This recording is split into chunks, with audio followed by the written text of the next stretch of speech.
Tell us something in your own experience that was shocking to you in one of your trips to Israel. It kind of goes back to that feeling of peace, the unexpected peace, even among people of diverse backgrounds. People are living and working together and moving together, and I really appreciate that. It's hard to explain this sense of peace, this sense of shalom, and it's so counterintuitive because everything we see in the headlines is that Israel is surrounded by nations that perhaps would love to drive her into the heart of the sea, and yet the Lord gives peace.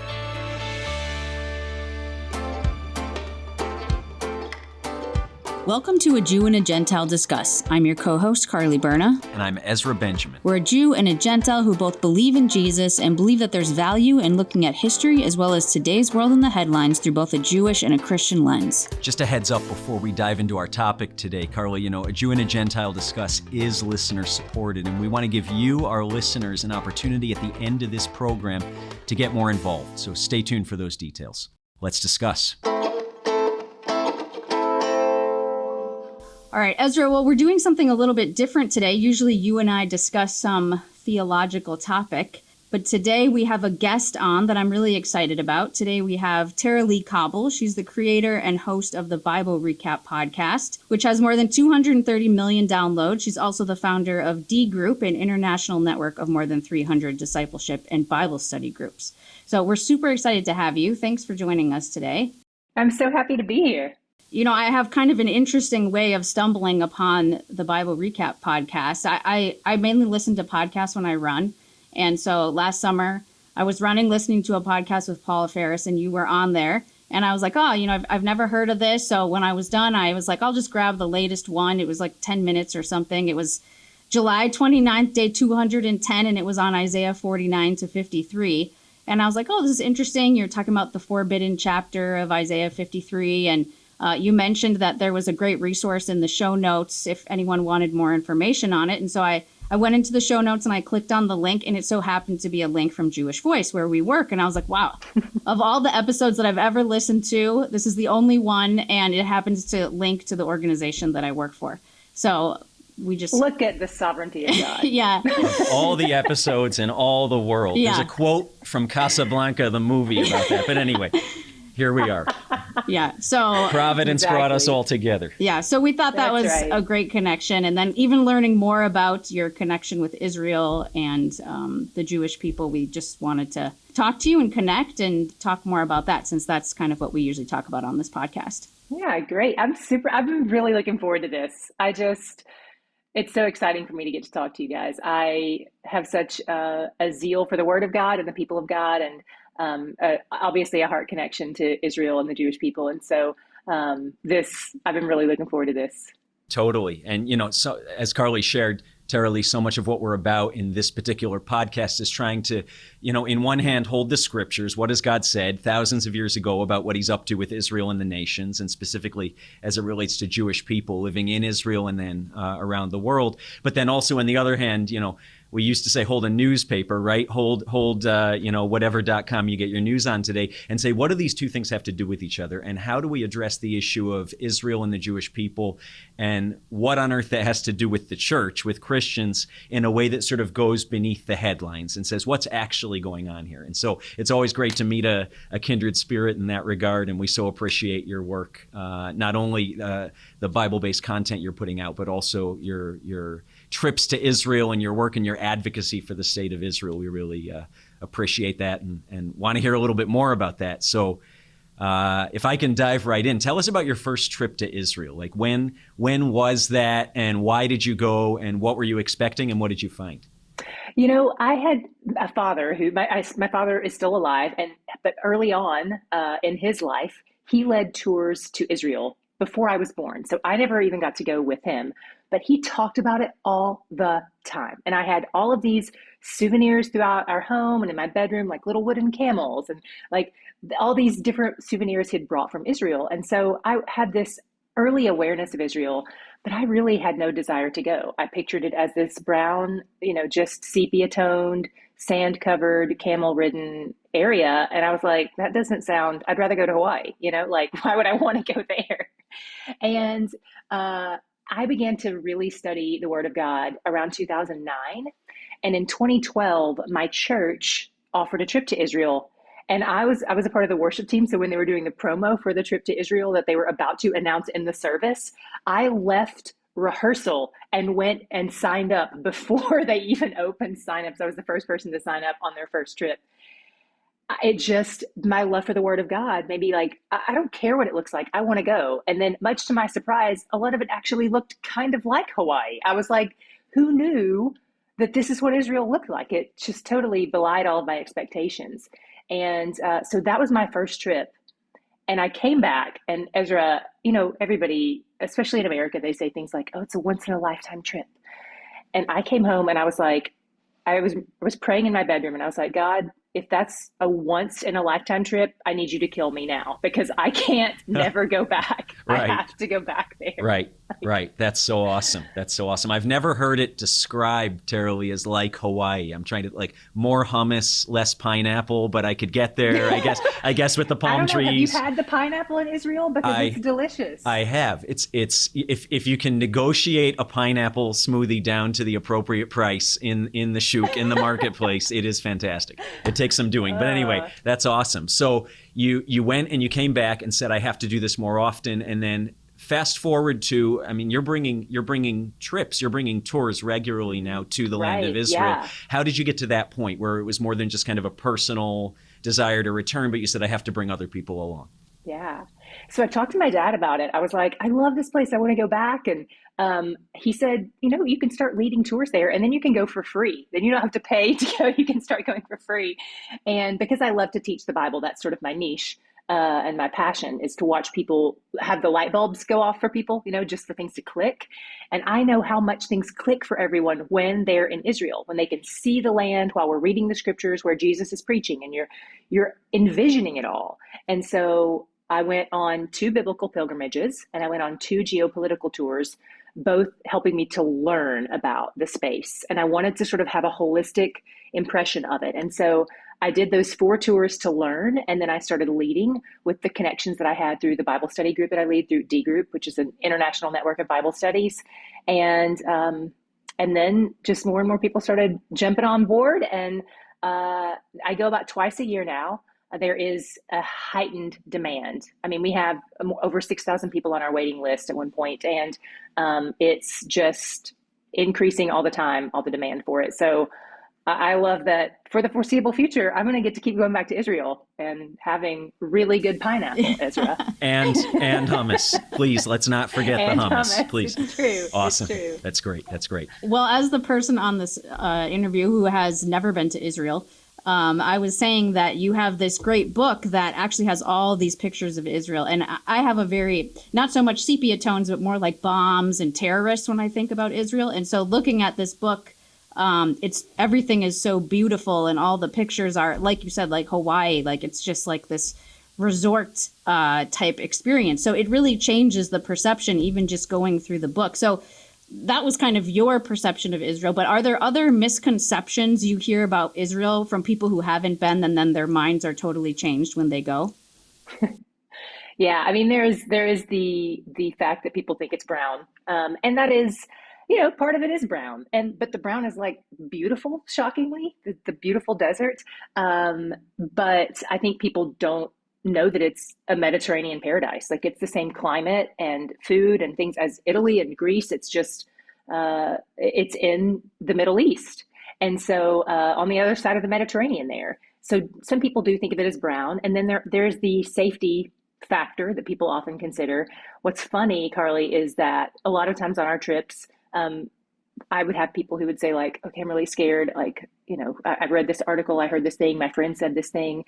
And usually, like with my friends that I've taken on my trips, we'll get there and a couple days in, I'll be like, hey, how you doing? How you feeling? And they're like, really good. Why? And I'm like, well, I was just thinking, you were really concerned about and they were like, oh, I totally forgot that I was even afraid. Like I feel so, just completely forgot. And there is a strange, I don't even know how to describe it. There's just a kind of a supernatural peace that I feel when I'm there. And I have been there when, challenging things are happening. And I just strangely I feel safer walking through Jerusalem or Tel Aviv at night than I do walking through Dallas. And There are especially in Jerusalem, we tell the people, you're going to see soldiers. They're going to have guns on. A couple reasons that shouldn't make you afraid is they're there to prevent things from happening. And so their presence is a deterrent. And then additionally, because Israel has this thing where everybody has to join the military, I say, look around and you see every adult that you see with your eyes, for the most part, every adult has military training, has a vested interest in solving problems should they arise, and knows how to solve problems should they arise. And so if anything crazy happens, everybody you see knows what to do. Whereas in America, that's often not the case. We find ourselves in challenging situations that are prolonged because not many of us know what to do. So I think there's an extra layer of safety in that as well. Totally. My wife, Tara-Leigh, is from Israel. She grew up in Israel, born in the brown part, in Beersheba, in the Negev, in the south. And she was actually, she goes, I was in the IDF. And of course, so many Americans, what did you do? Did you blow anything up? Were you in a tank? She was a personal trainer for the officers. So she literally ran a gym. This was her role in the Israeli army. So funny. On the one hand, we laugh, but my wife, Tamar, will talk about, how there's a reality that we don't understand in the States. And it's that in Israel, everybody, like you said, has to be willing to lay down their life for the country, for the land, and for their neighbor and their family. And it's a land that we believe God protects. We see that in the scriptures, but it's often on our side of the equation, not without a fight. So that's certainly a reality there that I know you've encountered and the people you bring encounter. Tell us another kind of something in your own experience that was shocking to you, either shockingly positive or something really difficult you encountered, perhaps, in one of your trips to Israel. It kind of goes back to that feeling of peace, the unexpected peace, even among people of diverse backgrounds. So, for instance, on our trips, we often have a bunch of Christians on a tour bus being guided by a Jewish tour guide, being driven by a Muslim bus driver. Right. And so it's really interesting how we have great conversations. We eat lunch together. Nobody's angry. Nobody's yelling at each other. And I think the cultural differences that we see there, and the way that there are tensions there. It's undeniable. There is hatred there. It's undeniable. But in the same way that we see it in America, where those pockets exist and they are pronounced in the media, the reality on the land there is very different. People are living and working together and moving together. And there are those outliers that do make things rough for everyone in a big, life-changing way. But there's still people who are very different, who are very neighborly with each other. And I really appreciate that. So that's one thing. And then another thing that really shocked me. Did you want to say something about that, Ezra? No, go ahead. I have a verse I'm thinking of, but go ahead first. Okay. Well, this is a totally different example, but I remember when I was there, I went for 5 weeks during COVID to shoot the photos for the book. My photographer and I we got it on work visas. And so we get there and we're riding around. It's just us and our tour guide and another person from his team who are in his van driving around the country. We did the whole country by land and then the whole country by helicopter. And so we're driving around and I see a woman get her baby out of the front seat of a car. And I was like, Moshe, why is this woman grabbing her baby out of the front seat of her car? And he's like, that's where we put them. And I was like, why would you do that? Do you not love your babies? Yeah. And he was like, listen, in America, why do you keep them in the back? And I'm like, they're safer if we have an accident. And he's like, right. Okay. So what causes an accident? Often it would be the distraction of the driver. And so what makes the driver distracted? She's having to turn around because her baby's crying. She's having to get the pacifier off the ground. She's having to go back and give him his stuffed animal that he dropped on the ground. Right. You are trying to make the accident safer. We are trying to prevent the accident. If the baby is there and it can see the mother's face and she can easily reach over and give it the pacifier if it drops it, like, we have a less distracted driver who's less likely to have an accident. And I came back to America and I was like, why do we keep our babies in the back seats? Like, this must change. So funny how... I want those babies on the dashboard immediately.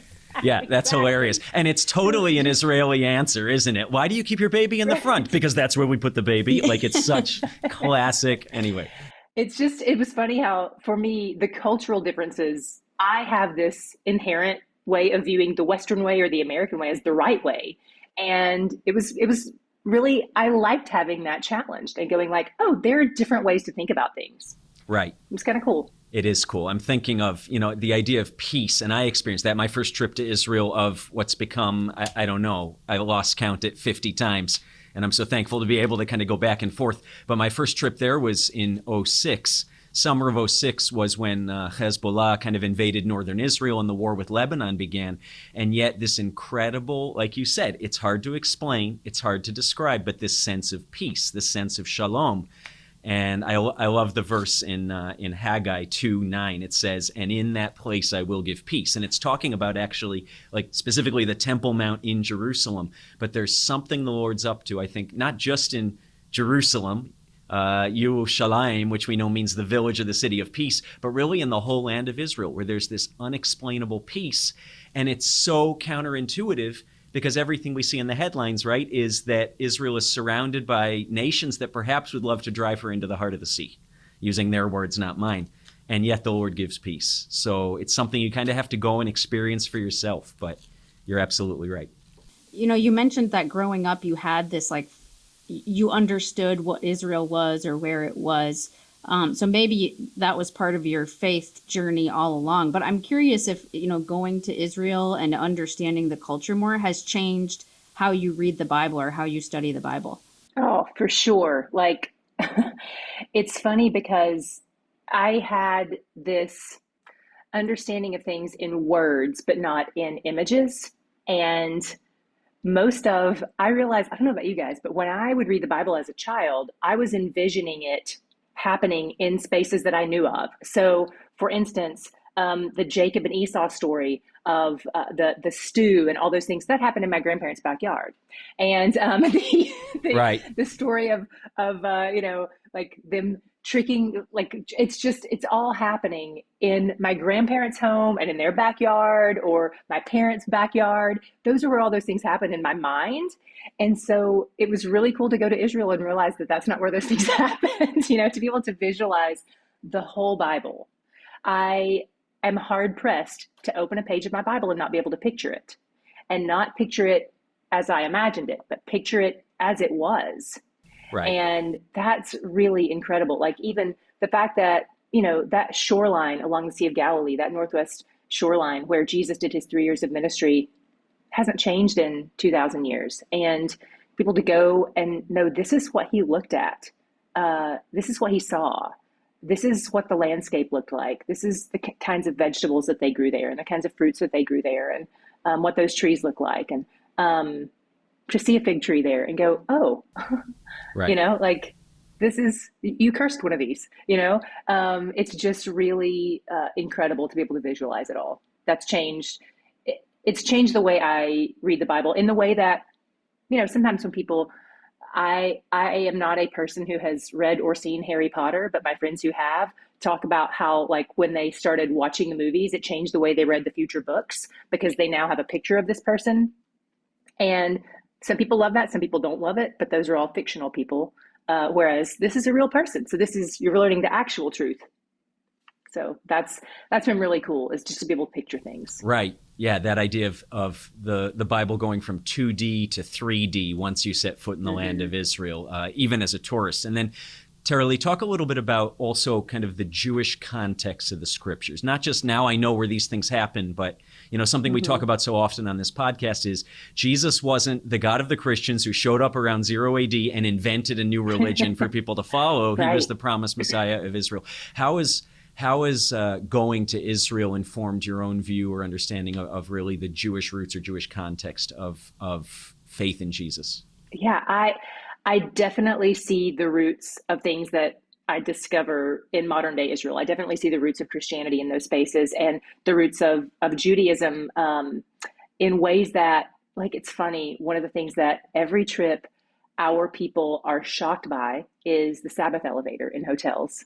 Right. So the fact that we make sure we are in Jerusalem for Shabbat. Like we want them to have that experience. We want them to see people rushing through the market, the Machane Yehuda market on a Friday afternoon as they're about to shut down and people have got to get their groceries and get home before the sun sets. So they do all their preparation before the sun sets. Sure. And then they see the stillness of the streets.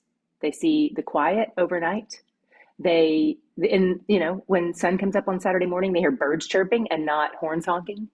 They see the peace of that, and the Shabbat elevator, which for those of you listeners who are unfamiliar, there's an elevator in most hotels in Israel that, because practicing Jews are not allowed to push the button on the Sabbath, the elevator just opens on every floor. So you just pray to God you're staying on the second floor because you don't want to have to ride that thing up 30 floors. Totally.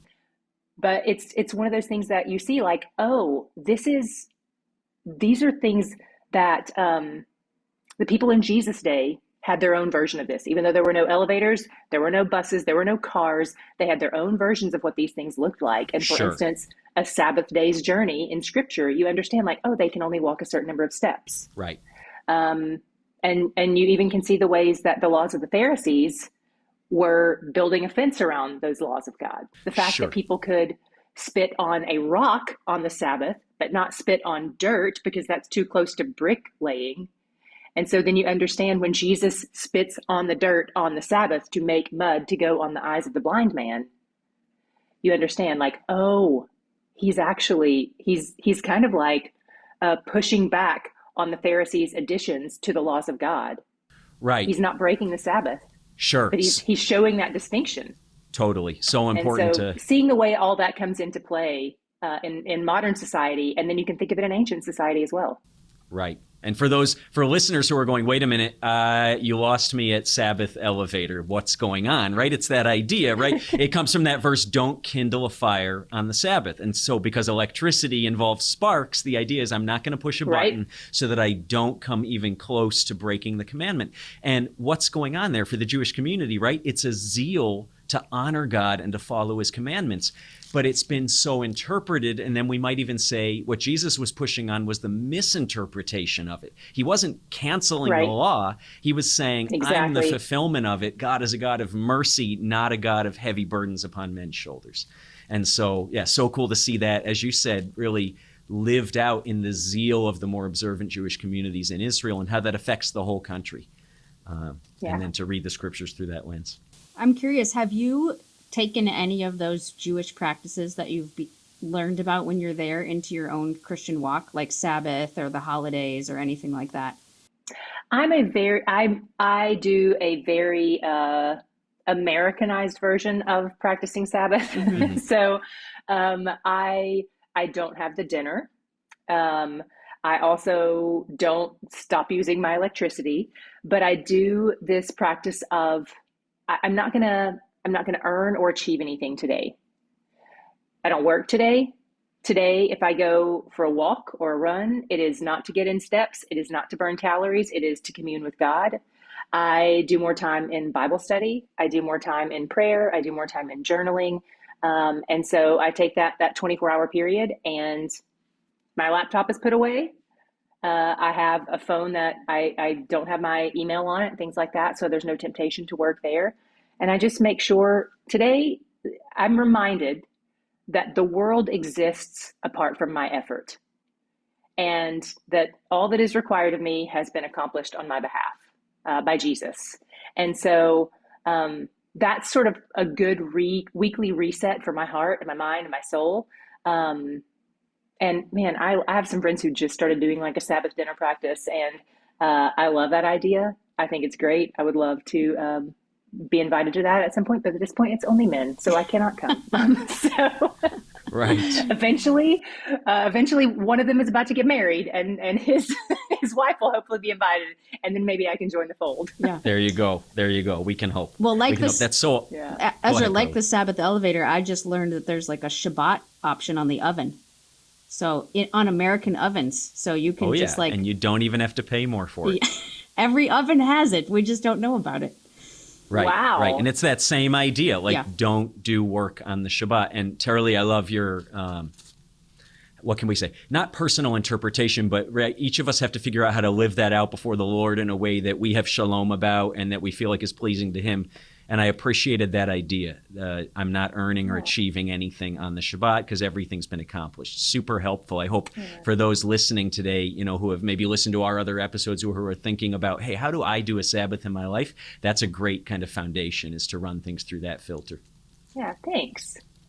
So I'm curious, since we're talking about Israel and the Jewish context of the scriptures, any Jewish heritage in your family, like that you're aware of, or you're a Christian who just loves Israel? And yeah, I did 23andMe, and I, fingers crossed. And God said no. So Yeah, right. Right. Well, you can still have our hummus. It's fine. We'll allow. Thank you. Thank you. You're welcome to the fold. Welcome to the fold. Appreciate that. Yeah. Awesome. So along those lines, I'm sure in the circles you run, any Jewish coworkers, any Jewish contacts in the media world who go, okay, why are you running to the Holy Land all the time? You're not Jewish. Like, what does this have to do with anything? Any curiosity from Jewish contacts? Yeah, one of my closest friends, her name is Esther. I used to live in New York City, and I met Esther within 24 hours of moving to Manhattan. And we became fast friends. And one of the things that built our friendship so quickly is that without even really discussing it, we just decided we're just going to be who we are. And with the kind of curiosity to find out who the other is, I was the only Christian she was friends with. She was the only Jewish person I was friends with. And so we would go to dinner once a week. Every week we would have dinner, and we would just kind of like talk about our lives, talk about our faith, ask any questions. No question was off the table. And it's really, she went over to Israel and spent some time there studying. And the first time I went, I called her with so many questions. I knew nothing. I was like, what is the West Bank west of? Just questions of just like, I don't understand what this means. Like, what are these?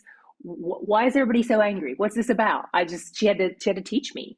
And so there is, I think, a lot of appreciation on her part for the way I have come to love Israel. Yeah. And a lot of that is due in part to her.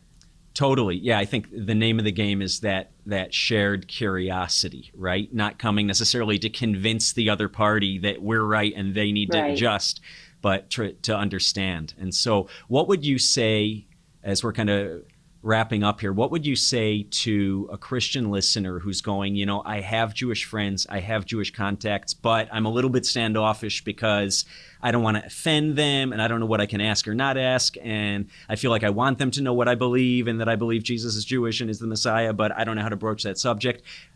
Give some advice to that listener today. Yeah, goodness.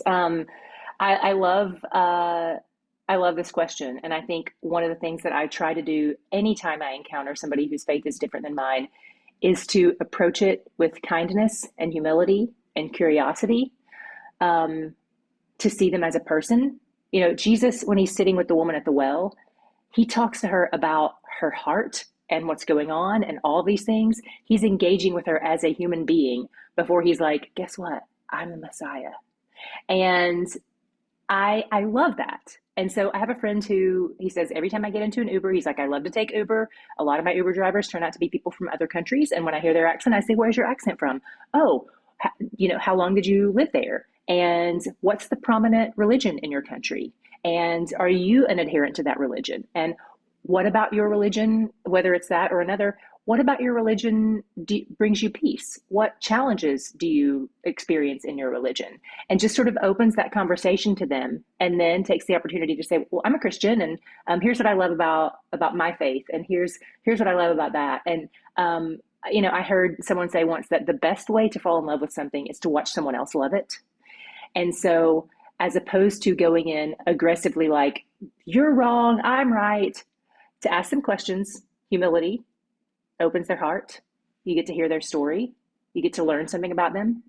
And then as they watch you fall in love with something, as they watch you love the God of the universe, that's where something beautiful happens that you can't manufacture.